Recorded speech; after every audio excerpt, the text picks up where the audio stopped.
There's a moment, and it happens to all of us, when we finally draw that line in the sand, when we stand up, plant our feet, and say, I know who I am, I know what I deserve. And when that happens, people who were used to controlling us, they feel it. And if they can't manipulate you anymore, they don't just walk away quietly. They pull out their dirtiest tricks. When manipulation doesn't work, the first move many people make is to emotionally detach. Not in a healthy, respectful way, but as a weapon. It can be subtle at first. Maybe they stop returning your calls as quickly. Maybe their warm texts turn cold, curt, transactional. The conversations that used to be easy and full of laughter suddenly feel like walking on broken glass. And if you notice and say something, they act confused, innocent, I'm just busy, you're overthinking things. This emotional distance is not accidental. This silent punishment meant to trigger an old fear wired deep inside all of us, the fear of being left behind, the fear of losing connection, the fear that if we stand too firmly in who we are, we'll end up alone, because emotional connection is survival. From the time we are tiny, helpless children, connection means safety. To be ignored, to be emotionally starved, feels like danger on a primal level. People who weaponize emotional distance know this. Whether they know it consciously or not, they are hoping to make the silence louder than your self-trust. They want you to feel uncomfortable enough to backtrack, to soften your boundaries, to hand back your power, not because you were wrong, but because the loneliness felt unbearable. But here's the truth they don't want you to remember. Their sudden coldness isn't about your worth, it's about their discomfort with your strength. When you grow, when you shift, when you finally start asking for what you need and deserve, it threatens the system where they always had the upper hand. And when they realize they can no longer control you with words, they'll try to control you with absence. It's a form of manipulation that says, look how easily I can leave you. But the real question is, if love was conditional on your obedience, was it ever really love at all? Standing in your truth might mean sitting in some really painful silence. It might mean watching someone you care about step back instead of stepping up. And it hurts. It hurts like hell. But that pain isn't proof you're doing the wrong thing. It's proof you're doing the brave thing. Choosing yourself, even when they withhold affection, is an act of radical courage. When the emotional detachment threat shows up, breathe through it, cry if you need to, grieve if you must, but do not betray yourself just to earn back the comfort of their approval. You were not born to beg for scraps of connection. You were born to belong fully, freely, unapologetically. When emotional distance doesn't pull you back into line, they'll often reach for a tool that's even more insidious, guilt and shame. It starts subtly, a comment here, a sigh there. Maybe they say things like, after everything I've done for you, this is how you treat me, or I guess I just don't matter to you anymore. It's not a direct attack that would be too easy to spot. No, guilt tripping is sneakier. It's designed to make you second guess yourself, to take your strength, your boundary, your self-protection, and reframe it as cruelty. Because if they can make you feel bad for choosing yourself, maybe, just maybe, you'll hand your power back to them willingly. Here's the dangerous part. Guilt and shame are potent because they hit us where we're most vulnerable. Most of us were raised to believe that being good means being agreeable, selfless, accommodating. So when someone paints your boundary as an act of betrayal, your heart aches to fix it. Your instincts scream, make it right, be the bigger person, don't hurt them. But here's the truth that guilt trippers don't want you to see. You are not hurting them by honoring your limits. You are hurting the version of them that depended on your lack of limits. Shame is guilt's sharper, meaner cousin. If guilt says you did something bad, shame says you are bad. They won't just make you feel like you made a mistake. They'll make you feel like you are the mistake. You've changed. You're selfish now. You're not the person I used to know. Those words aren't observations. They're weapons. They are meant to make you believe that your growth is a character flaw, that your evolution is abandonment, that your boundaries are cruelty. But let's be clear, you are allowed to grow. You are allowed to evolve. You're allowed to choose yourself, even if it inconveniences someone else's idea of you. And people who love you healthily will never make you carry the weight of their disappointment as proof of your love. They will never ask you to shrink, to silence yourself, to stuff down your knees just to keep them comfortable. Guilt tripping and shame are desperate attempts to rewrite the story, to cast themselves as the victim and you as the villain. Because when manipulation fails, rewriting the narrative becomes plan B. But here's the secret. You don't have to play the role they wrote for you. You can feel the pull of guilt without letting it drag you under. You can hear the whispers of shame without making them your truth. You can choose to disappoint others in order to stay loyal to yourself. And that, my friend, is integrity at its most courageous. Real love, love worth holding on to, doesn't use guilt as a leash or shame as a shackle. Real love says, I respect who you're becoming, even if it challenges who I thought you were. So the next time someone tries to guilt you back into submission or shame you for growing, pause, breathe, put your hand over your heart, and remind yourself, my worth is not up for debate. My boundaries are not betrayals. My growth is not something to apologize for. You owe no one an apology for becoming who you were always meant to be. When emotional distance doesn't crack you, when guilt and shame don't drag you back into the old patterns, there's another card they'll often play. They'll make themselves the victim. It's a masterstroke of manipulation because it flips the entire script. Suddenly, they're not the one causing harm, you are. Suddenly, you're the bad guy for daring to set a boundary. Suddenly, your self-respect looks like cruelty. Your honesty looks like betrayal. And here's the wild part. Sometimes they truly believe it. Because people who are deeply uncomfortable with accountability will often twist reality in ways that protect their own self-picture. You'll hear things like, I can't believe you would do this to me. After everything I've done for you, this is how you treat me? I guess I was never enough for you. They will cry. They will look wounded. They will tell anyone who will listen that you are the problem, that you are the heartbreaker, that you are cold, selfish, toxic. And you might find yourself questioning everything. You might wonder, am I being too harsh? Am I being unfair? Maybe I should just apologize and smooth things over. But pause, take a deep breath, and ask yourself, who is centering the conversation around their pain without acknowledging their behavior? Who is making your healthy boundary the source of their suffering instead of reflecting on why the boundary was needed in the first place? Playing the victim is not about their hurt. It's about regaining control. Because if they can make you feel responsible for their feelings, in other words, you're under $1 million a day, you probably make 10 million or less. And I don't mean cause someone else hurt, but because they benefited from the version of you that didn't have boundaries. You are not responsible for someone else's inability to deal with your growth. You are not responsible for someone else's refusal to respect your boundaries. It's uncomfortable. It's messy. It's heartbreaking to watch someone you care about wrap themselves in a story where you are the villain, especially when all you did was stand up for your own heart. But when they play the victim, it's not a sign you're doing something wrong. It's often a sign you're doing something profoundly right, refusing to carry responsibility for someone else's emotional labor. People who genuinely love you might feel hurt when you change, but they will not weaponize that hurt against you. They will not ask you to self-abandon to stay connected. If someone needs to rewrite history to make themselves the victim of your truth, it tells you everything you need to know about the health of the relationship. You don't have to fix their story. You don't have to defend yourself against every false narrative. You don't have to shrink back down to make their feelings more manageable. You can let them be wrong about you. You can let them spin their story while you walk in yours. A story that is messy and complicated, yes, but also brave and true. Because at the end of the day, you are not responsible for someone else's comfort. You are responsible for your own wholeness. So when they play the victim, don't play along.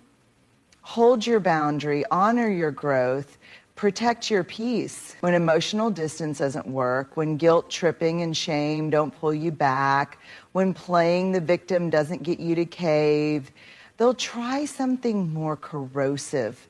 They'll start chipping away at your confidence, not with loud insults, not with open attacks. No, it's usually slower, subtler, death by 1,000 tiny cuts, a backhanded compliment here, a sarcastic comment there, a raised eyebrow when you talk about your dreams, a sigh when you share your plans, a laugh when you dare to believe in yourself. At first, it might not even register. You might brush it off. They're just joking. I'm being too sensitive. Maybe they just don't understand. But over time, those little moments add up. And suddenly you find yourself second-guessing things you used to be sure of. You find yourself hesitating before speaking up. You find yourself shrinking, questioning, doubting. That's not an accident. When someone feels threatened by your growth, they'll try to make you distrust your own instincts, because a confident you is a powerful you. And a powerful you is someone they can't control. So instead of attacking you head on, they'll sow tiny seeds of doubt. Are you sure you want to do that? That seems a little ambitious for you, don't you think? I mean, I guess if you really think you can pull it off, you used to be more grounded. Translation, I'm uncomfortable with how much you believe in yourself. So let me try to drag you back down to a level I can manage. Undermining your confidence isn't just about words, it's about energy. It's about the way their silence speaks volumes when you share a win. It's about how their support always feels conditional, hesitant, loaded with invisible strings. And here's the cruel twist. The more you doubt yourself, the easier it is for them to swoop back in and rescue you, to position themselves as the voice of reason in your life, to convince you that without their guiding hand, you'll fail. It's not guidance. It's not concern. It's control wrapped in faux concern. The heartbreaking part, sometimes the people who undermine us the most are the ones we love the most, which makes it so much harder to recognize and even harder to walk away from. But hear me clearly, your dreams are valid, your voice is needed, your intuition is sacred, your growth is not up for negotiation, you are not too much. You are not delusional. You are not crazy for wanting more for your life. You are simply stepping into the fullness of who you were always meant to be.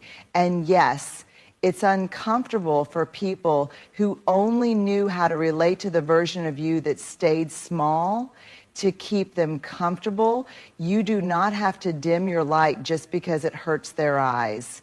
You do not have to question your brilliance just because it exposes their insecurities. The people who truly love you will cheer louder the bigger you become. The ones who can't handle your light were never meant to walk your whole journey with you. So when you feel those seeds of doubt being planted, pause, take a breath, come back to yourself, water the seeds of self-trust instead, because the truth is your future belongs to the boldest, most authentic version of you, not the watered down version someone else feels safer around. You are allowed to take up space. You are allowed to believe in your magic.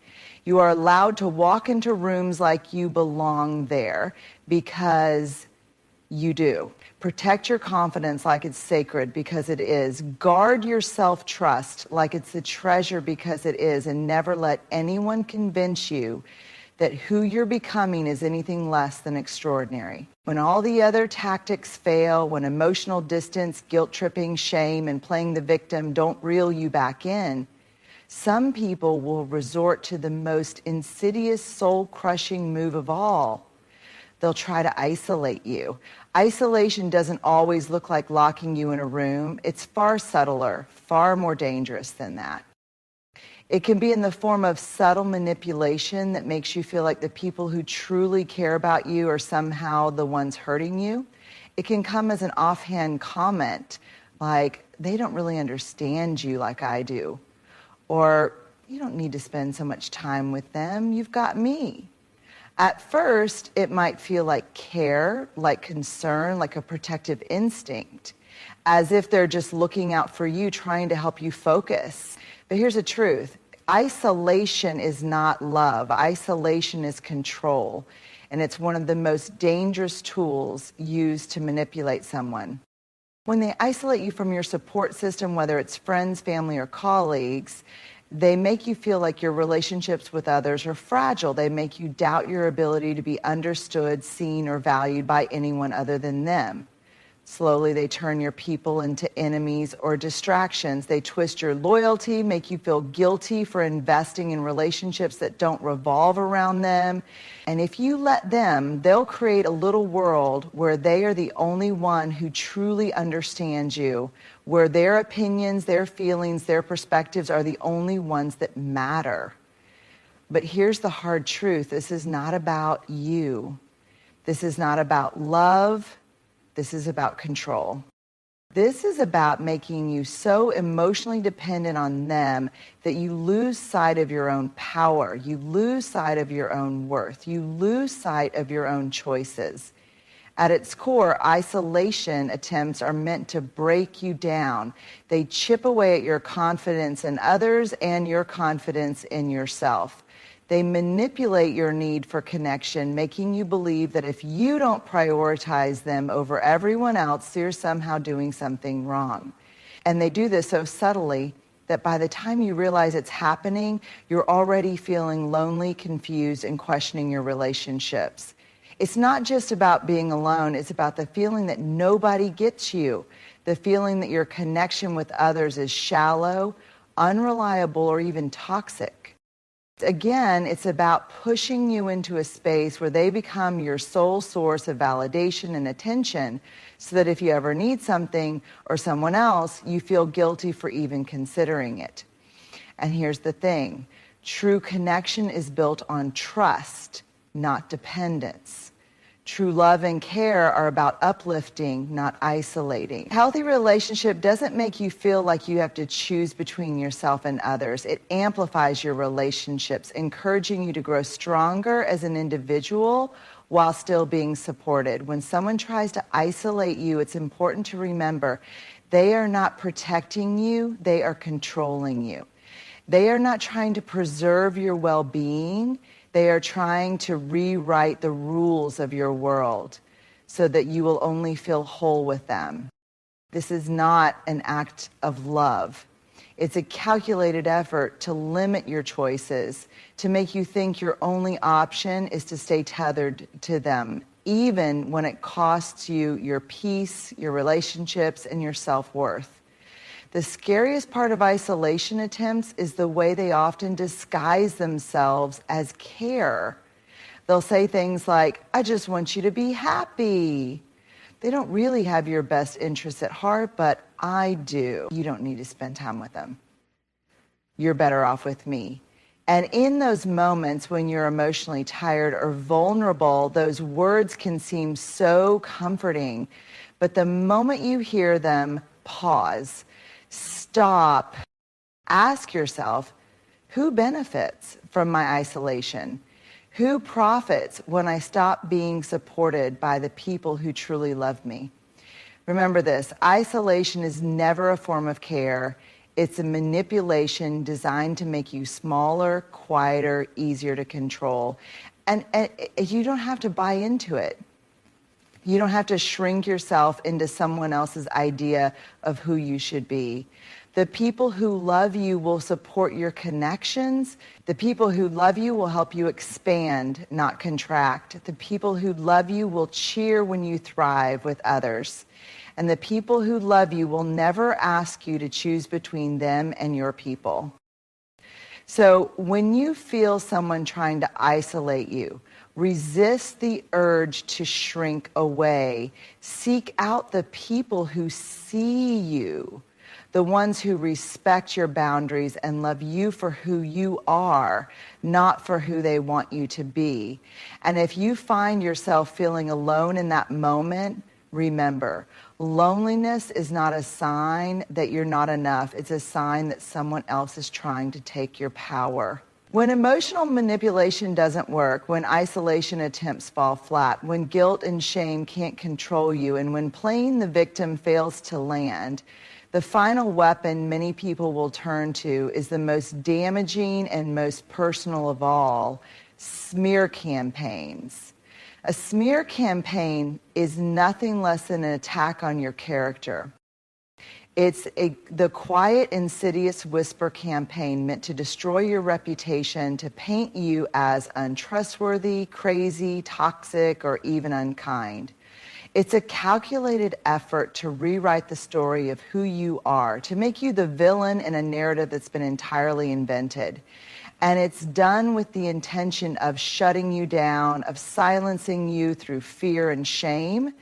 They'll tell lies. They'll twist truths, they'll exaggerate flaws, they'll take private moments and spin them into a distorted, malicious tale that spreads like wildfire. At first, you might not even notice it. It may start as an offhand comment from someone you trust, someone you love. Did you hear what they're saying about you? I don't want to be involved, but people are starting to talk. Or worse, it may be more direct. You are still whole, you are still worthy, and you are still enough no matter what they say. If they tear you down in their words, you stand taller in your silence. If they spread falsehoods, you stand in your truth. If they try to make you small, you rise even bigger. And if they spread hatred, you respond with love. For yourself and for those who still see the real you. Because smear campaigns will always be a reflection of the insecurities, fears, and weaknesses of the person behind them. They will never be a reflection of your character, your integrity, or your worth. So hold your head high, let them gossip, let them talk,